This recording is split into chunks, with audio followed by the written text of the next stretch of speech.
ভারতের ভিসা নিষেধাজ্ঞার তালিকায় ৬ ছাত্রনেতা। বাংলাদেশের ৬ ছাত্রনেতা ও তাদের ঘনিষ্ঠদের ভিসা না দেওয়ার জন্য কালো তালিকাভুক্ত করেছেন ভারতের পররাষ্ট্র মন্ত্রণালয়। ভারত বিরোধী জনতাকে উস্কে দেওয়া ও ভারতের জাতীয় স্বার্থবিরোধী কর্মকাণ্ডে যুক্ত থাকার অভিযোগ এনে এই সিদ্ধান্ত নেওয়া হয়েছে। ১ সেপ্টেম্বর রবিবার গণমাধ্যমের প্রতিবেদন সূত্রে এসব তথ্য জানা গেছে ইতিমধ্যে এ সংক্রান্ত মৌখিক নির্দেশনা ঢাকার ইন্ডিয়ান হাই কমিশনে পাঠানো হয়েছে।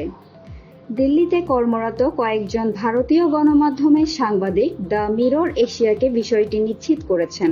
এ তালিকায় আছেন গণ অধিকার পরিষদের একাংশের সভাপতি নুরুল হক নূর, গণতান্ত্রিক ছাত্র শক্তির আহ্বায়ক আখতার হোসেন, সদ্য নিয়োগপ্রাপ্ত প্রধানমন্ত্রীর বিশেষ সহকারী মাহফুজ আলম, বৈষম্য বিরোধী ছাত্র আন্দোলনের সমন্বয়ক হাসনাত আবদুল্লাহ, সারজিদ আলম ও নুসরাত তাবাসসুম। ডিপ্লোম্যাটিক নোটে এই ব্যক্তিদের ঘনিষ্ঠদেরকে ভিসা দেওয়ার আগে যাচাই করার নির্দেশ দেওয়া হয়েছে। মূলত সরকারের উপদেষ্টা হওয়ার বৈষম্য ছাত্রবিরোধী ছাত্র আন্দোলনের অন্যতম সমন্বয়ক নাহিদ ইসলাম ও আসিফ মাহমুদের নাম সেখানে উল্লেখ করা হয়নি। মাহফুজ আলম সরকারের অংশ হওয়ার আগে এই নোটটি পাঠানো হয়।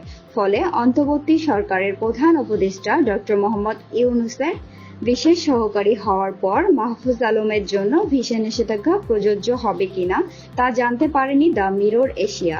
এদিকে ভিসা নিষেধাজ্ঞা নিয়ে বিস্তারিত জানতে চাইলে নাম প্রকাশে অনিচ্ছুক সরকার ঘনিষ্ঠ একজন সাংবাদিক দ্য মিরর এশিয়াকে বললেন, বাংলাদেশে ভারত বিরোধী মনোভাব তৈরির নেতৃত্ব দিচ্ছেন নুরুল হক নূর ও আখতার হোসেন। অন্যদিকে পিছন থেকে ভারত বিরোধী চেতনাকে শক্তিশালী করার জন্য কাজ করেছেন মাহফুজ আলম।